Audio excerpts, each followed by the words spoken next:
हर हर महादेव। हिमालयास के बीच में जन्नत जैसा ये मंदिर सबको शांति दे रहा है यहाँ पे। Har Har Mahadev. Welcome to our second episode of Kedarnath series, जिसमें हम आपको लेकर चलेंगे केदारनाथ बाबा के दर्शन कराने और दिखाएंगे आपको यहाँ की वो आधारशिला जिसने इस मंदिर को बाढ़ में बचाया। देंगे आपको यहाँ की सारी जानकारी और हेलीकॉप्टर से आने जाने का तरीका, और अंत में लेकर चलेंगे आपको त्रियुगी नारायण मंदिर, जहाँ हुई थी महादेव की शादी। तो चलिए। सुबह सुबह की पहली किरणों के साथ मैं निकल गया केदारनाथ बाबा के दर्शन करने और आरती लेने। अगर आप लोगों को कल रात की आरती और यहाँ तक आने का सफर भी देखना है तो हमारे पिछले एपिसोड को देखने के लिए नीचे दिए गए डिस्क्रिप्शन में लिंक पे क्लिक करके देख सकते हैं।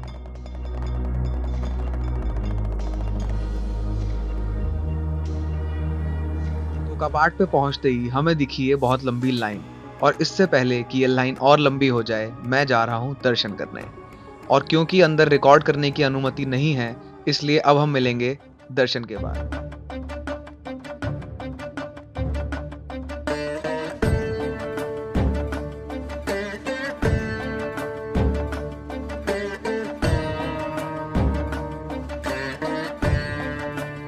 तो फाइनली सुबह सुबह हमने कर लिए केदारनाथ के दर्शन। ज़्यादा भीड़ नहीं थी, ज़्यादा लंबी लाइन नहीं थी, इसलिए जल्दी जल्दी मैंने सुबह सुबह दर्शन कर लिए। और कपाट 16 तारीख को बंद हो जाएंगे, इसलिए we are one of the lucky ones जो लास्ट कुछ दर्शन कर रहे हैं सीजन के।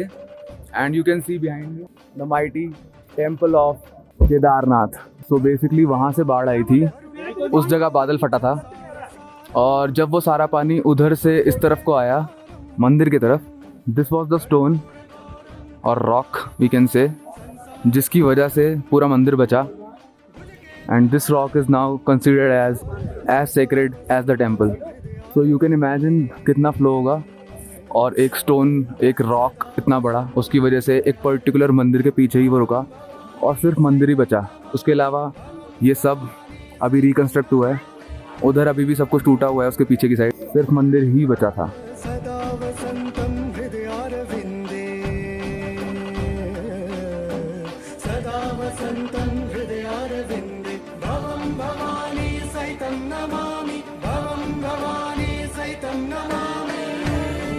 दिस इज केदारनाथ धाम।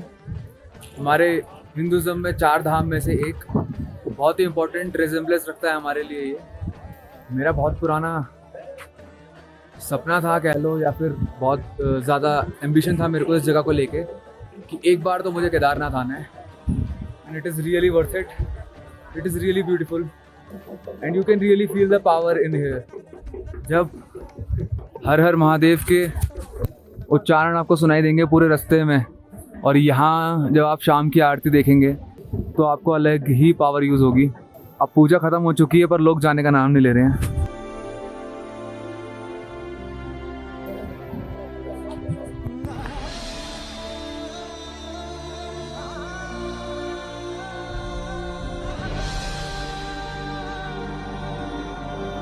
तो अगर आपको भी केदारनाथ आता है तो आपको सिंपली बस पहले बाय रोड सोनप्रयाग तक पहुंचना है, और सोनप्रयाग पे रजिस्ट्रेशन कराने के बाद सुबह सुबह आप लोग निकल सकते हैं केदारनाथ यात्रा के लिए। कुछ 16 किलोमीटर की यात्रा है पैदल, जिसमें आपको 5-6 घंटे आपके चलने की एबिलिटी के ऊपर से लग सकते हैं। मुझे 4 घंटे लगे थे, नॉर्मल लोग 7-8 घंटे भी लगा देते हैं। और अगर आप नहीं चल सकते इतना तो आपको घोड़े और हेलीकॉप्टर का ऑप्शन भी है यहाँ पे। तो सुबह सुबह आ जाइए, सुबह सुबह पहली आरती देखिए, और शाम की आरती ज़रूर देख के जाना, बहुत ब्यूटीफुल होती है। इतना कलरफुल होता है यहाँ पे पूरा मंदिर, ऐसी लाइटिंग कर रखी होती है यहाँ पे। आप मेरे ब्लॉग में देख सकते हैं, मैंने थोड़ा सा रिकॉर्ड किया है कल रात का आरती का। लुक एट द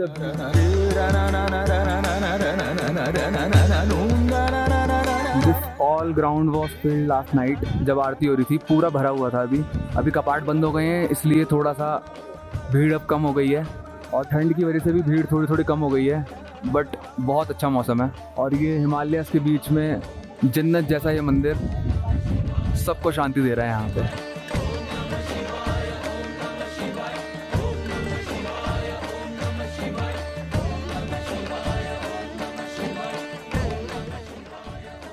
तो हमारा सफ़र यहीं ख़त्म होता है केदारनाथ का। दुआ करते हैं बाबा फिर बुलाएगा और हम फिर आएंगे।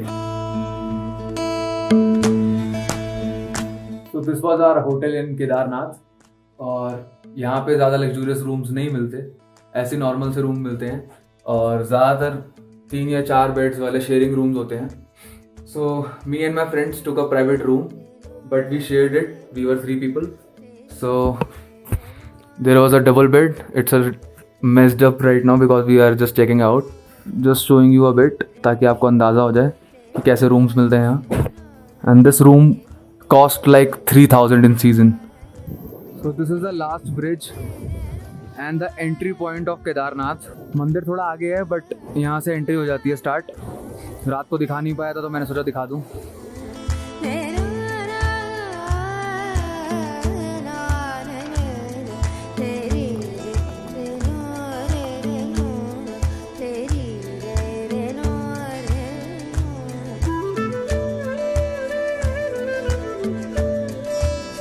We guys just met and he is also a vlogger from Jaipur and I am from Delhi.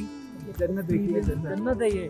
जो इंसान मतलब वर्चुअल एक्सपीरियंस करता है ना, मैं तो कहता हूँ केदारनाथ करता है ना, तो एक बार केदारनाथ जरूर आओ. कि केदारनाथ से बड़ी जन्नत जीते हुए तो नहीं देख सकता कोई.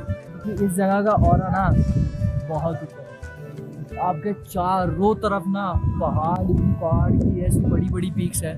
अभी भी देख सकते हो 11 साढ़े 11 बज रहे हैं बट लेकिन if you can see people, चांद अभी भी दिख रहा है.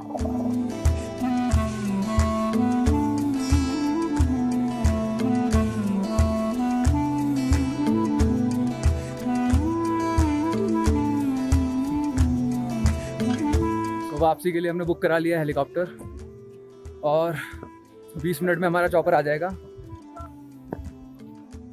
पानी लेके आता हूँ.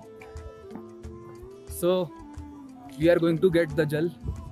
तो ये है मंदाकिनी नदी और यहाँ से हमें थोड़ा जल कलेक्ट करना है जो कि मेरी मॉम ने मंगाया है क्योंकि यहाँ का जल गंगा जल की तरह पवित्र माना जाता है. ये रहा केदारनाथ टेम्पल और बस यहीं से सीढ़ियाँ उतर के आप नदी से पानी ले सकते हैं.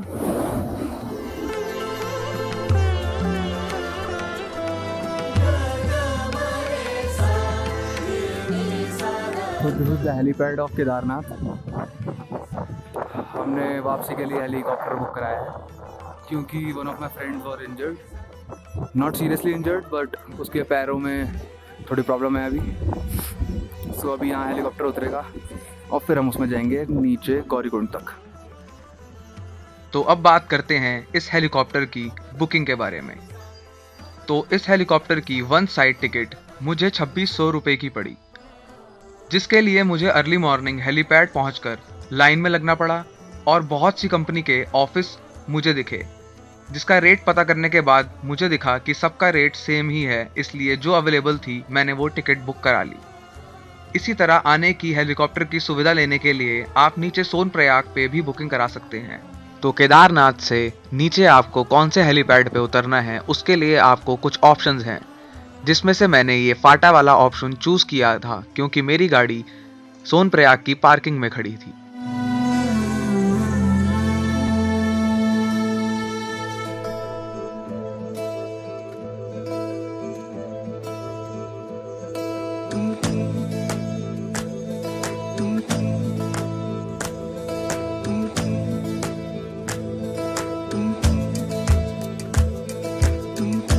ऊपर हेलीकॉप्टर में बैठने के बाद जो मुझे नीचे के नज़ारे मिले और उसको देख के मुझे यकीन ही नहीं हुआ कि ये सारा रास्ता मैं पैदल 17 किलोमीटर कल ही चढ़ के आया था.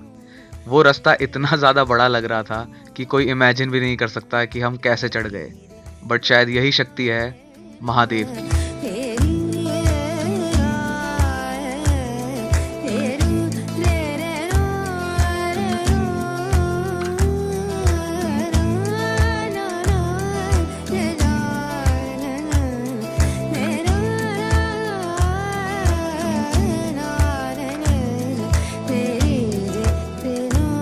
पूरा आपका ट्रैक ख़त्म हो गया ऑलमोस्ट. आप नीचे आ चुके हो पूरा और आपको सिर्फ टैक्सी लेके यहाँ से अपनी पार्किंग तक जाना है या फिर जहाँ पे भी आपको जाना है वहाँ के लिए आप निकल सकते हो. सो फाटा से टैक्सी लेकर फाइनली हम पहुँच गए वापस अपनी सोनप्रयाग की पार्किंग पे. और फाइनली अब यहाँ से हम लोग निकलेंगे अपनी लास्ट डेस्टिनेशन श्री त्रियोगी नारायण मंदिर की तरफ, जहां कहा जाता है कि शिव और पार्वती का विवाह हुआ था। चलिए।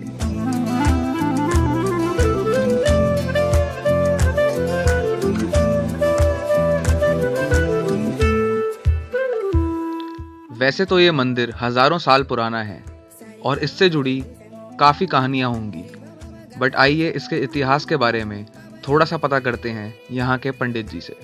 तो आपने सुना या देखा होगा हरिद्वार के पास कनखल है, वहाँ पे राजा दक्ष का मंदिर है। तो राजा दक्ष ने जब वहाँ पे यज्ञ किया तो सारे देवी देवता ऋषि मुनि सबको निमंत्रण दिया, बुलाया, लेकिन भगवान शंकर और माता सती को नहीं बुलाया। भगवान शंकर राजा दक्ष के दामाद थे और सती जो है उनकी पुत्री। तो सती माता जो है बिन बुलाए हरिद्वार कनखल में अपने पिता के घर में पहुंच जाती है।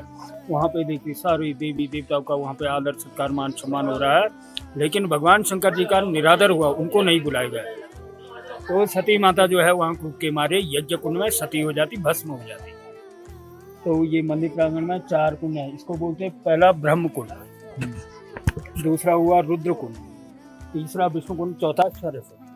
तो ब्रह्म कुंड रुद्र कुंड में गंगा स्नान का माध्यम है, स्नान नहीं तो पंचस्नानी छिटा लिया जाता। विष्णु कुंड भगवान विष्णु का उदक जल चरणामृत होता है। चौथा सरस्वती कुंड उत्तर वाहिनी पितृतर्पण। 5वीं जगह उसको बोलते हैं धर्मशिला नामक स्थल है।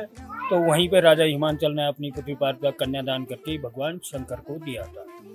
तो वो अग्नि उस समय देवताओं ने उसको अपनी शक्ति द्वारा प्रज्वलित किया था, धनंजय नाम की अग्नि। तो पहले द्वापर त्रेता में वो देव शक्ति से प्रज्वलित थी, लेकिन कलयुग में उसको लकड़ी के सहारे जीवित रखा गया है। तो उसी अखंड अग्नि पे जो है शंकर पार्वती का जो शादी का सप्तपथ फेरा लाजा होम अखंड अग्नि पे भगवान विष्णु के सामने हुआ था। उसके बाद बाहर में जो है पंचनाम देवताओं की स्थापना है। दरवाजे पे गणेश जी, अन्नपूर्णा माता, ईशानेश्वर जी, अर्धनारीश्वर, भगवान शंकर और बजरंग बली का मंदिर है। तो मुख्यतः जो है तीनों लोगों को जीतने वाले भगवान विष्णु बावन, जिन्होंने देवलोक, मर्तलोक और पातालोक को जीता था और राजा बलि को पातालोक का राज्य दिया था, तो उन भगवान विष्णु बावन का यहाँ पे मंदिर है और उन्हीं के नाम से यहाँ का नाम त्रियोगी नारायण पड़ा। ये है यहाँ का माध्यम। बोलो भगवान त्रियोगी नारायण की जय।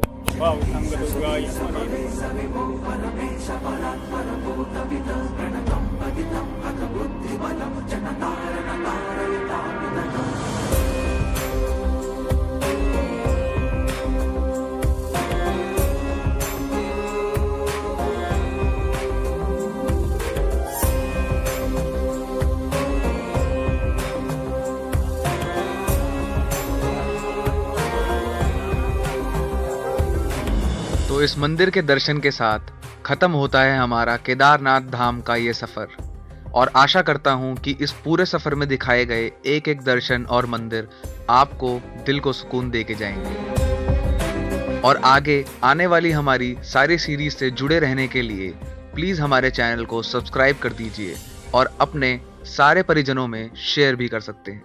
हर हर महादेव।